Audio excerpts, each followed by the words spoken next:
सद्गुरु बंदी छोड़ कभी साहब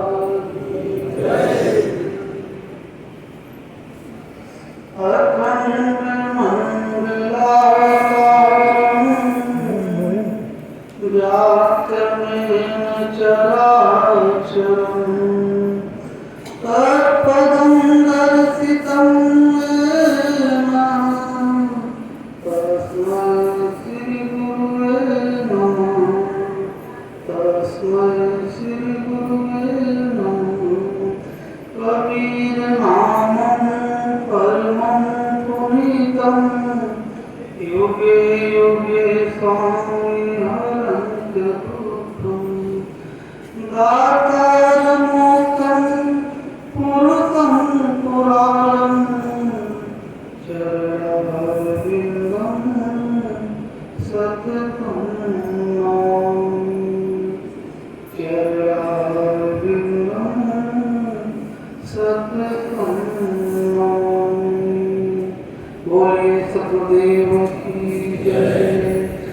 प्रातः स्मरणीय परम पुरुष परमात्मा सद्गुरु बंदीश्वर कबीर साहब एवं इस पावन धरा पर उपस्थित मृद मंगल संत समाज धर्म स्नेही बंधुओं श्रद्धामूर्ति माता, आज का यह परम सौभाग्य का दिन हम सबके समक्ष आया। ये शुभ घड़ी महीने के हर पूर्णिमा के दिन हम सबको मिलता है और गुरुजनों ने ऐसी व्यवस्था उन्होंने बनाया कि पूर्णिमा के दिन एक अवसर भक्तजनों को संतों के सन्निकट उनके दर्शन मेला एवं गुरु धाम का दर्शन मेला के लिए ये व्यवस्था गुरुजनों ने बनाई और उस परंपरा को निभाते हुए आप सभी बड़े श्रद्धा पूर्वक आप लोग इस कार्यक्रम की शोभा बढ़ाते हैं, इस सत्संग की शोभा बढ़ाते हैं। इसके लिए खूब आप सबको आभार धन्यवाद। और आप सभी अपना अमूल्य समय निकाल करके इस प्रांगण में इस सतगुरु के पावन धाम पर आप सभी उपस्थित होते हैं, इसके लिए आप सबको खूब खूब धन्यवाद है। अभी हमारे संत महापुरुषों ने भजनों के माध्यम से सत्संग के माध्यम से आप सबको सद्गुरु कबीर साहब के विचारों से अवगत कराया और अपने जीवन का जो सार है, अपने जीवन का जो मूल संदेश है, जीवन का जो लक्ष्य होना चाहिए, उस लक्ष्य को संत महापुरुषों ने आप सबके समक्ष रखा। अभी हम सुन रहे थे हमारे सपना साहब जी इतना सुंदर शब्दों में आप सबको मोटिवेट कर रहे थे, आप लोगों को सत्संग दे रहे थे। और शायद सद्गुरु कबीर कहते हैं कि एक शब्द गुरुदेव का ताका अनंत विचार और थाके मूल्यन पंडिता वेद न पावे। सद्गुरु कबीर का एक शब्द, गुरु का एक शब्द क्या? हम सद्गुरु कबीर साहब के पावन चरणों के आशीष लेकर के हम सत्संग में प्रवेश करेंगे। सद्गुरु कबीर हम सबको कहना क्या चाहते हैं, क्या समझाना चाहते हैं? एक शब्द गुरुदेव का ताका अनंत विचार, थाके मूल्यन पंडिता वेद न पावे। सद्गुरु कबीर साहब कहते हैं कि ऋषि मुनियों एवं पंडित जन उसका भेद नहीं पाया, उस पर विचार नहीं। और हम सबको सद्गुरु कबीर कहते हैं कि एक शब्द गुरुदेव। कौन से शब्द? जो संत सद्गुरु हमारे मूल केंद्र, मूल ज्ञान को देते हैं। अगर हम सब अपने ऊर्जा का, केवल एक शब्द क्या है कि अपनी ऊर्जा का केंद्रीकरण करें, अपने आप में लौट जाए, बस सारा आपके जीवन से सारा संकल्प विकल्प समाप्त हो जाए, सारे प्रश्न उत्तर समाप्त हो जाएंगे। प्रश्न तो बहुत है, उसके उत्तर भी बहुत होते हैं, लेकिन सद्गुरु कबीर साहब कहते हैं कि अपने आप में लौट जाए। सद्गुरु कबीर एक साथी के माध्यम से जनमानस को बताते हैं कि सूरज प्रति संसार में तासे करियो दूर, और सूरज बाण स्थिर करो, आठों पहर भजो। वो परमात्मा, वो प्रभु आपके साथ पास में है, कहीं आपके पास में है, कहीं दूर नहीं। लेकिन इस भवसागर से हम कैसे बचें, इस दुखों से हम कैसे बचें? ठीक है, चलो इस दुखों से हम कैसे बचें? सदगुरु कबीर साहब कहते हैं कि बहुत दुख है, दुख की खानी, तब बची हो जब राम ही राम। सदगुरु कबीर साहब किस राम की बात करते हैं? अयोध्या वाले राम जी की? कौन से राम की बात करते हैं? सदगुरु कबीर साहब कहते हैं कि जो घट घट में निवास करता है राम, उस राम को जब तक आप नहीं जानेंगे। सदगुरु कबीर के 4 राम, सदगुरु कबीर ने 4 राम बताया, उसका भी आप लोग उसको सभी भक्तजन जानते हैं। तो जो घर घर वासी राम है, उस राम की सदगुरु कबीर ने बात किया कि बहुत दुख है, दुख की खानी, और तब बची हो जब राम ही जाए। बहुत दुख है और ये दुख की खानी है। ये शरीर, ये मनुष्य शरीर या जीव जगत जितना देख रहे हैं, ये दुख की खानी है। लेकिन इस भवसागर से, इस दुखों से हम तब बच सकते हैं जब उस परमात्मा रूपी राम को, उस आत्म रूपी राम को जब उनका दर्शन करेंगे, जब उनको प्राप्त करेंगे, जब उनका अनुभव करेंगे, तो उस परम पद को पाएंगे, तभी बच सकते हैं।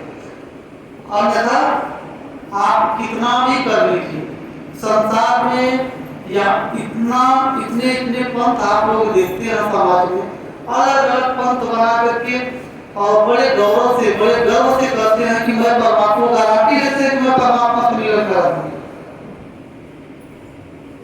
लेकिन आप विचार करिए, बस ध्यान मूलक गुरु मूर्ति, और लास्ट में कहते हैं कि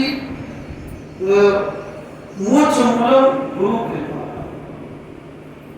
गुरु की कृपा तभी होगी जब उस शिष्य में योग्यता होगी, तब गुरु की कृपा होगी। आप एडमिशन करा लिए और क्लास में जा ही नहीं रहे, तो फिर कैसे जो है कि शिक्षा आप कैसे तेज होंगे, कैसे आगे बढ़ेंगे?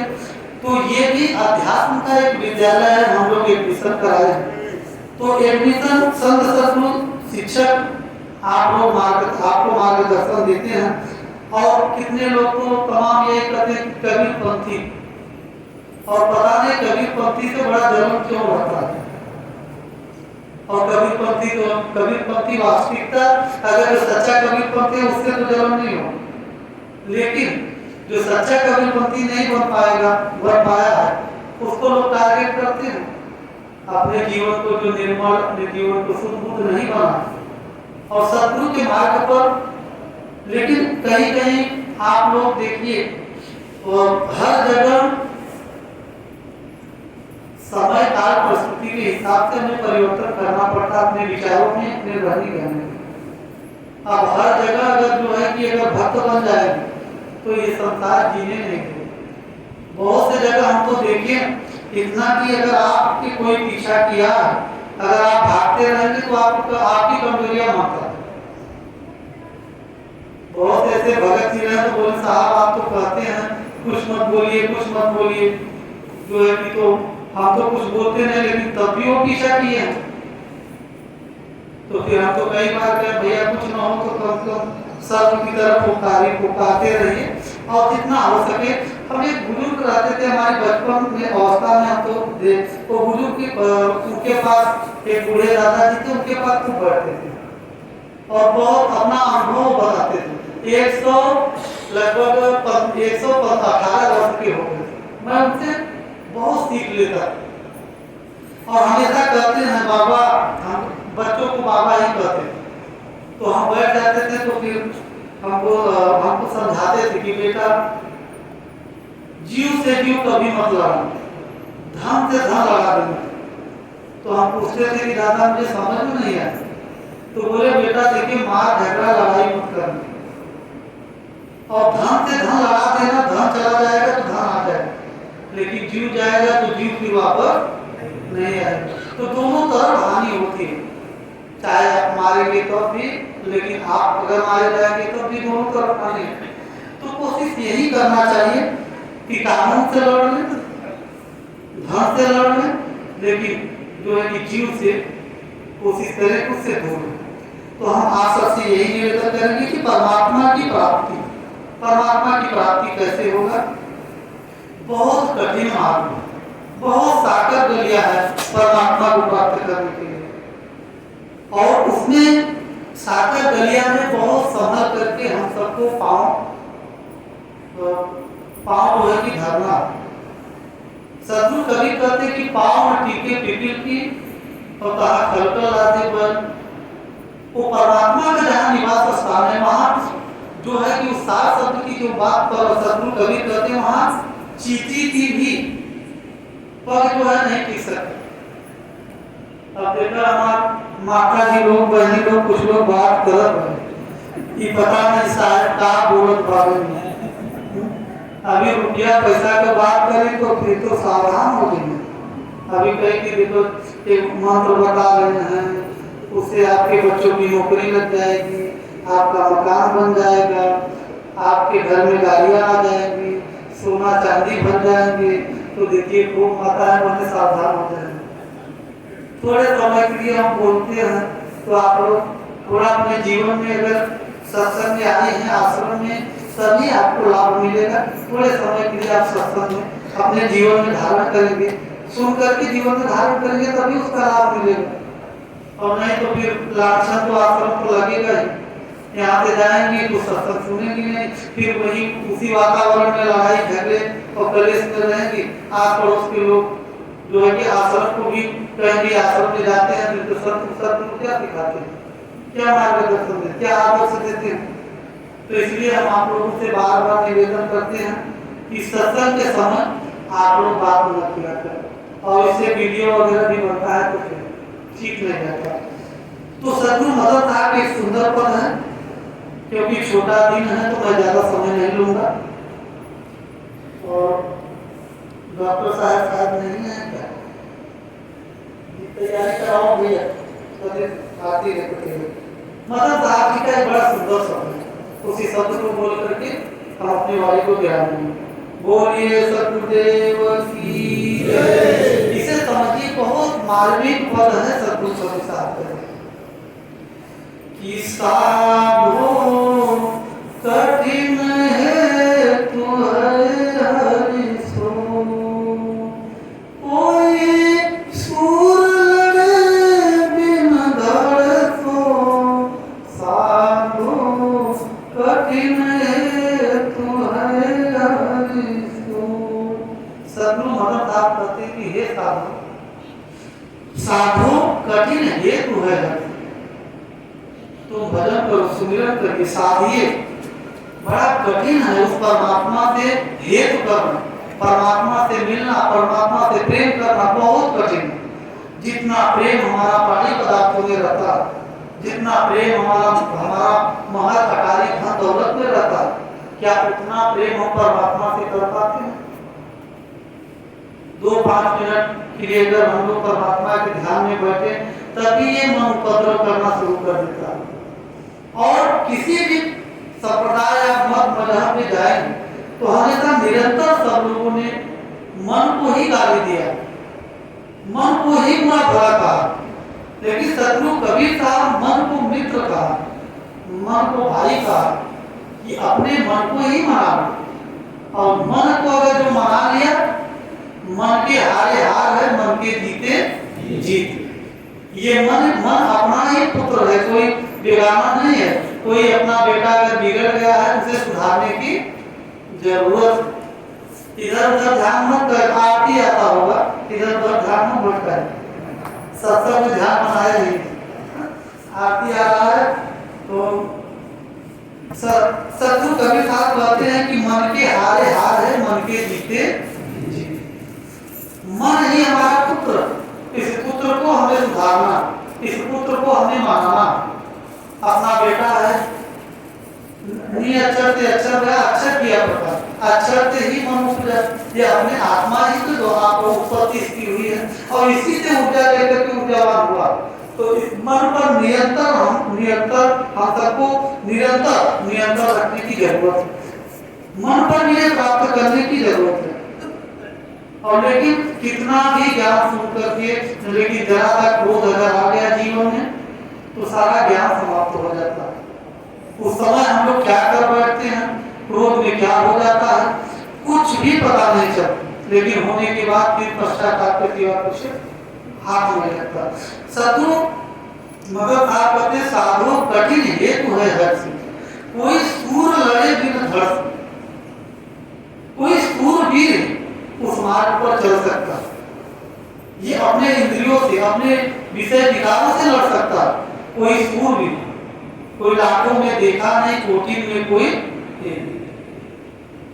चंदन का वृक्ष होता है, इसमें सब देखिए भुजंगा जो है कि लटके रहते हैं और विष जो है कि उनके अंदर उस सर्प के अंदर विष रहता है सांपों के अंदर, लेकिन जो है कि चंदन अपनी शीतलता को नहीं छोड़ता है। सर्प कितने भी लगते रहे लेकिन वो अपना गुणधर्म कभी छोड़ता नहीं।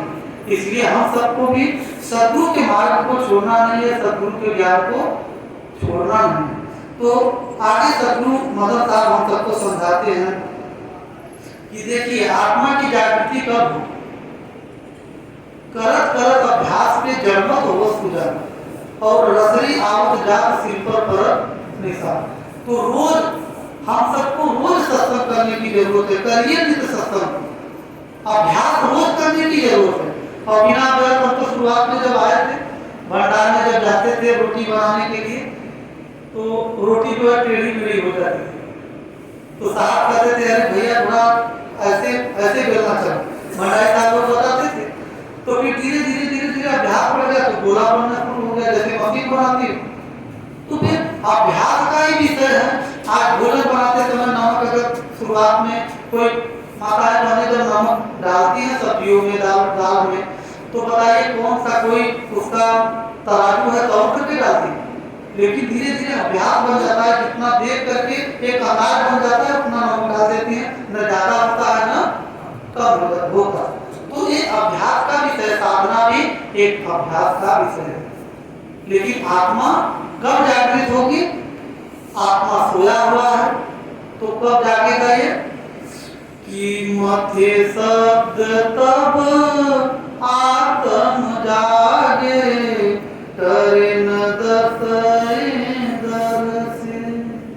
अब साधक जब तो समझ रहे होंगे ना जी साहब क्या समझाना चाहते हैं कि मथे शब्द तब आत्म जागे और करे न दर्शे दर्श, जो हमारा मूल केंद्र है, मूल निवास स्थान है, वहां से हमारा दर हमारा ध्यान है, तरे न दसे दस। तो साहब कहते हैं कि मध्य शब्द तब आत्म जागे तरे न दसे दर्शे। सूरत से निरति ये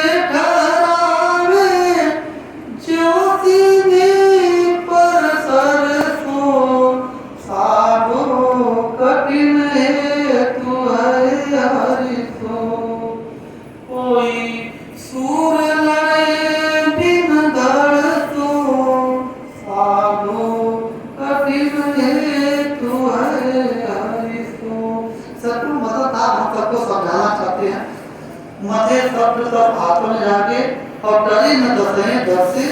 सूरत से निरत ये ठहरा, अपने सूरत को निरत की एकदम नजदीक जो है कि ठहराने की जरूरत हम सबको है। और जो सीढ़ी पर सरसों, जैसे किसी जानवर का सींग हो उस पर सरसों रख दीजिए, उस सींग पर टिकेगा जी, उतना ही कठिन है। कठिन हेतु है हर सो, वो सरसों जैसे सींग पर रखेंगे तो गिर जाएंगे, तो टिकेगा नहीं। तो बस ठीक इसी प्रकार से हमें अपने सूरत को अपने निरत में ठहराना, अपने निरत में रोकना है। ये सूरत रूपी सरसों को ये सींग रूपी निरत में जो है कि स्थिर करना है। बहुत कठिन है, इसलिए मदन साहब में बहुत कठिन है। कठिन हेतु है, तो परमात्मा से मिलने का जो है कि मार्ग जो है बड़ा कठिन है। फिर आगे सदगुरु समझाते हैं, पूरा भजन ही गा देंगे।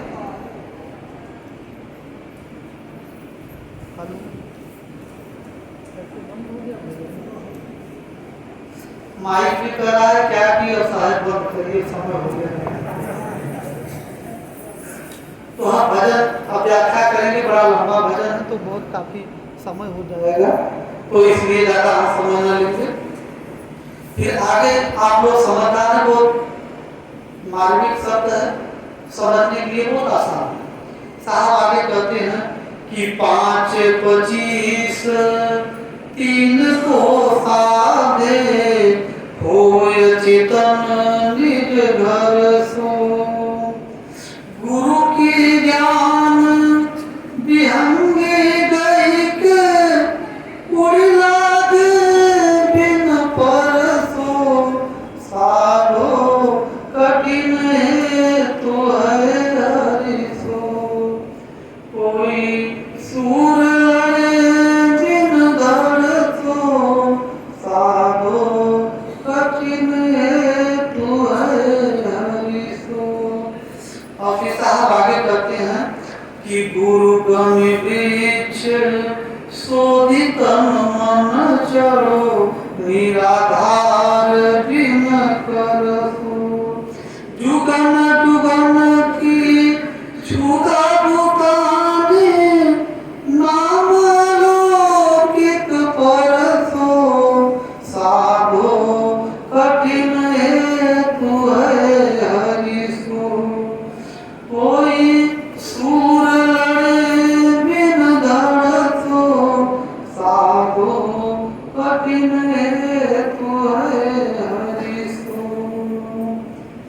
अब तो समझ रहे होंगे ना इसका, साधक जन तो समझते ही होंगे, लेकिन लास्ट पद में सदगुरु महाराज साहब हम सबको समझाते हैं, उदाहरण देते हैं।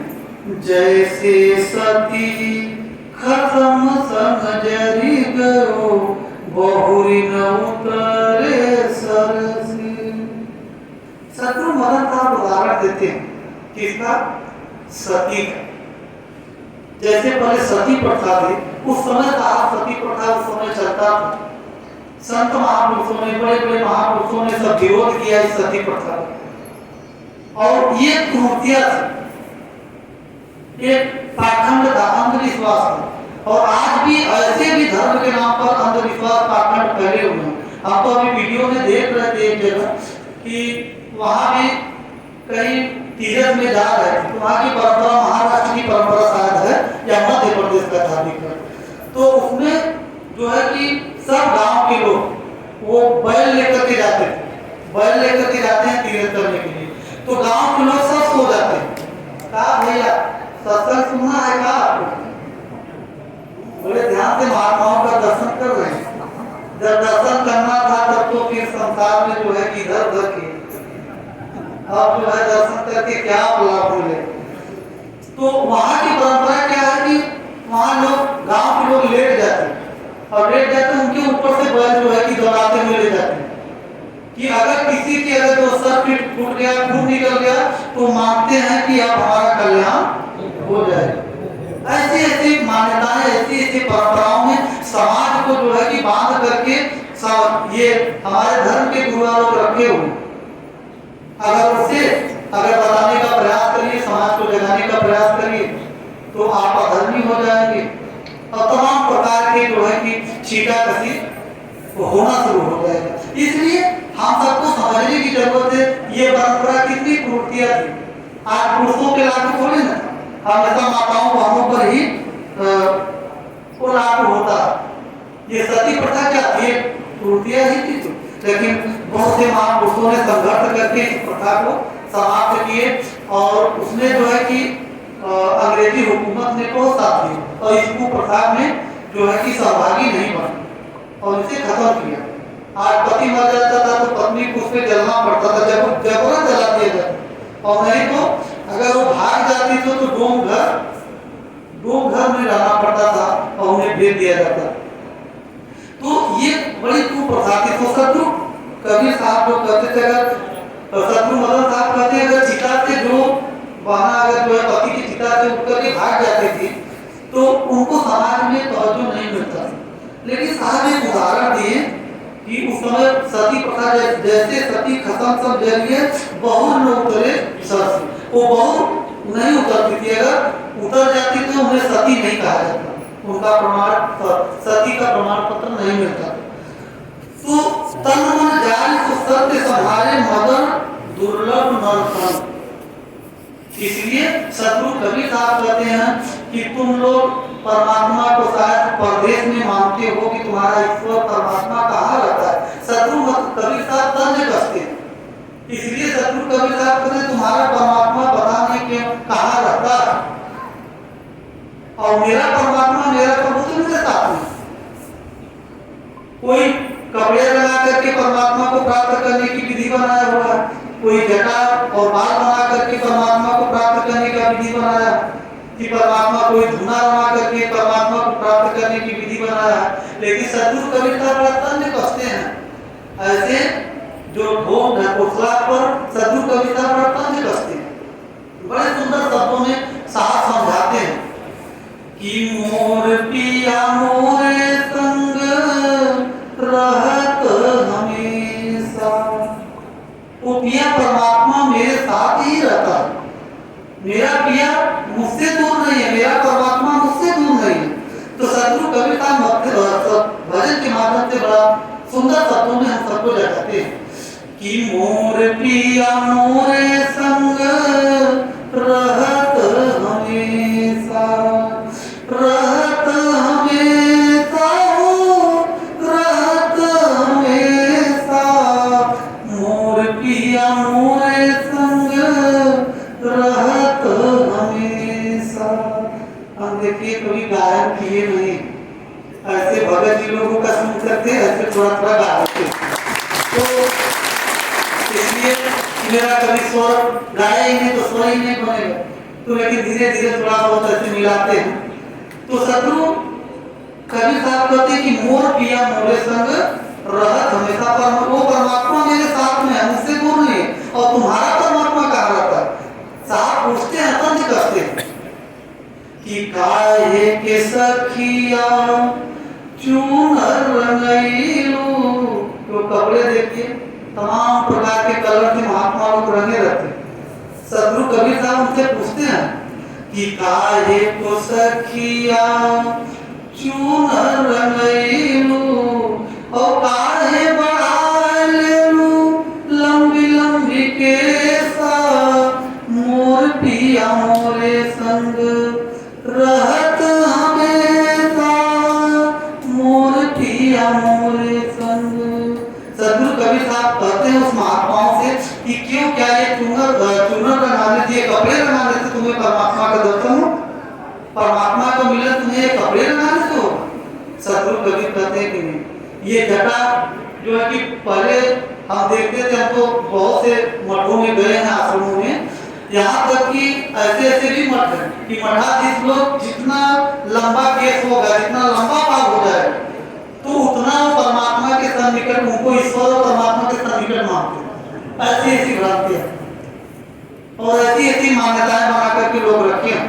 तो सदगुरु कबीर साहब तंज कसते हैं कि नहीं कि काहे को सखिया धूना रमायो।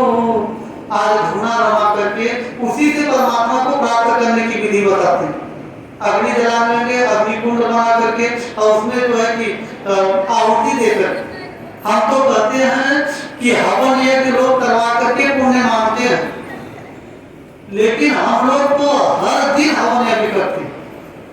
और आज देखिए, आज तो यहाँ बहुत कुंड बना हुआ है, लगभग 200 से 250 कुंड बना है, आप लोग देखे कि नहीं? यहाँ भी हवन यज्ञ हो रहा है। आप लोगों को मालूम है भगतजन को कि नहीं मालूम, लेकिन उस यज्ञ में, उस कुंड में और इस कुंड में फर्क जानते हैं। वो कुंड जो है कि बनाया जाता है, ईंट का मट्टी को खोद करके बनाया जाता है, उसमें अग्नि जलाया जाता है, फिर आहुति दी जाती है, किसका? घी का, फल का, फ्रूट का, अन्न का दिया जाता है। लेकिन हमारा हवन कुंड क्या है, जितने हमारे भक्तजन बैठे सबका पेट हवन कुंड है, सबका पेट हवन कुंड है। और इसमें कौन सी अग्नि जलती है, जेठा अग्नि जलती है। और फिर हम लोग देखिए आज आप लोग जो है कि प्रसाद जितने लोग पाएंगे उतना महायज्ञ, यज्ञ नहीं महायज्ञ ये हो जाएगा। तो आज सदगुरु कबीर साहब कहते हैं कि काहे को सखिया ध्रुना रमायो, मोर जान तोर पिया बसत परदेसा, मोर पिया मोरे संग रहत हमेशा, मोर पिया मोरे संग। सदगुरु कबीर साहब कहते हैं कि मोर जान तोर पिया बसत परदेसा, वो धूली रमा करके धुआं जाता है। ऐसे ऐसे पंथ भी हैं, अब उसको विस्तार से बताएंगे तो काफी समय हो जाएगा। आप देखते कि धुआं को देखते, ये धुआं जितना ऊपर जाएगा उतना परमात्मा से हम सन्निकट और मिलेंगे। ऐसे ऐसे भी पंथ भी बने हुए हैं। तो सदगुरु कबीर साहब तंज कसते हैं कि आपका परमात्मा आपके पास है, कहीं दूर परमात्मा नहीं। लेकिन गुरु की कृपा उसी शिष्य पे हो सकता है जो उस योग्य होगा, जिसकी पात्रता इसकी होगी कि परमात्मा के ज्ञान को अपने जीवन में धारण करके और निरंतर हम सबको अभ्यास करने की जरूरत है। इसलिए हम आप सबसे विनती करेंगे, आग्रह करेंगे कि आप लोग अगर उन्नति चाहते हैं, विकास चाहते हैं, अभी एक भैया करते चर्चा हो रही थी, भगत जी बैठे होंगे और उनसे चर्चा हो रही थी, तो बड़ी समाज में बड़ी भ्रांति है और आपको हमेशा समाज को तोड़ने का काम ऐसे स्वार्थी लोग जो है कि समाज में बहुत, जो आज जातियां बना करके समाज में आडंबर फैला करके जो जातियों में लड़ाने का काम करते हैं, जातियों में नफरत पैदा करने का काम करते हैं, ऐसे मनुष्यों से हम सबको हमेशा सावधान रहना चाहिए।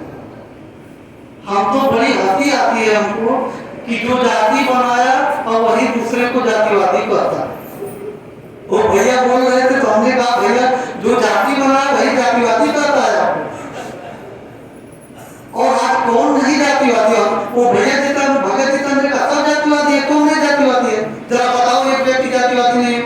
हमने कहा जो व्यक्ति कह रहा है वो जातिवादी नहीं है क्या? उससे पूछो अपने बेटी को कहाँ ब्याहता है, अपने बेटों को कहाँ ब्याह करता है, अपने जतीन को करता है कि दूसरे जगह करता है? तो पक्के जातिवादी है ना। उससे पूछो तुम अपनी बेटी को ब्याह कहाँ करते? तो बोले गुरु जी पूछेंगे जरूर। तो ऐसे जो है कि आपके बच्चों को उन्नतियां नहीं हो पाएंगे। हम यही निवेदन करेंगे, जात पात से ऊपर उठ करके मानवता की जो है कि मानवता जात को अपने जीवन में धारण करके आप लोग अपने जीवन में आगे बढ़े। ये जात पात का बीज बो करके, नफरत का बो करके केवल अपने स्वार्थ सिद्ध करने के लिए ये समाज में जातियां बनाई गई। और यहाँ तक कि जो है कि अभी तमाम ऐसे हम तो देखते हैं कि साधु संत को भी नहीं छोड़ा जाता, उनको भी टारगेट किया जाता है। अगर प्रणाम करें तो पहले कोशिश करेंगे जानने की कि पहले साधु के जात जाने कौन कुल में जन्मा है, तब उनको दक्षिणा दिया जाए, तब सेवा दिया जाए, तब खिलाया जाए। तो ये क्या हमारा हिंदू समाज आज बर्बाद हो गया ऐसे कुछ चंद लोगों की वजह से, और हमारे समाज को बारंबार कर दी। और जो संत को नहीं छोड़ते हैं तो वो जो है कि समाज को कैसे छोड़ेंगे? समाज में कितनी उनके अंदर कटुता भरी। अभी देख लीजिए, अभी हम तो कहते हैं कि भैया बड़े गर्व से लोग कहते हैं कि हम हिंदू हैं, लेकिन यही अपने बच्चे को जरा आगे करके देखिए तब लोगों की हिंदू तो पता चल जाएगा। तो इस विषयों पर हम जाना नहीं चाहते, लेकिन आप लोग समझदार हैं, अपने समझदारी से अपने बच्चों को शिक्षित बनाइए, मोटिवेट करिए और जात पात के ये बेड़ियों को तोड़ करके भाईचारा मानवता का जो है कि अपने जीवन में मानवता का विचार अपने जीवन में धारण करके आप लोग आगे बढ़ें। ऐसे जात पात में ऐसे अगर बटे रहेंगे तो तमाम प्रकार से गुलाम भारत हुआ था कितनी बार और फिर आने वाले समय में फिर होगा, इसमें कोई संशय नहीं।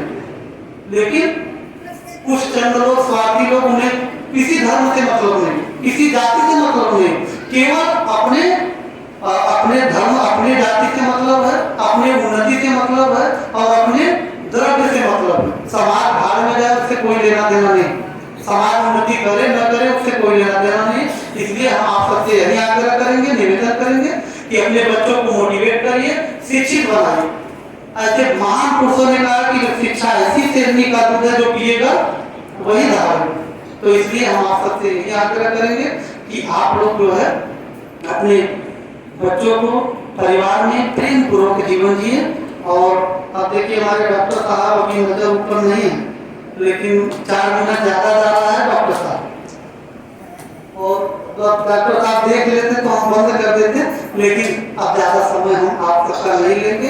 हमारा यही निवेदन है, आग्रह है, भक्ति करना है तो जो है कि आप लोग एक भक्त बनकर के, एक मानव बनकर के, एक सेवक बनकर के आप लोग इस आश्रम में आए तो कुछ न कुछ गुरु दरबार में सेवा करें। और देखिए हमारे आपके गुरु भाई भंडारी साहब जी लोग बहुत सेवा निष्ठा से करते हैं, सभी भक्तजन बहुत सेवा करते हैं। हमारी माताएं बहनें देखिए, कुछ माताएं बहनें हैं बहुत सेवा करती हैं, उनके लिए धन्यवाद हर पूर्णिमा पर दिलवाते हैं और आज भी देना भी चाहिए हम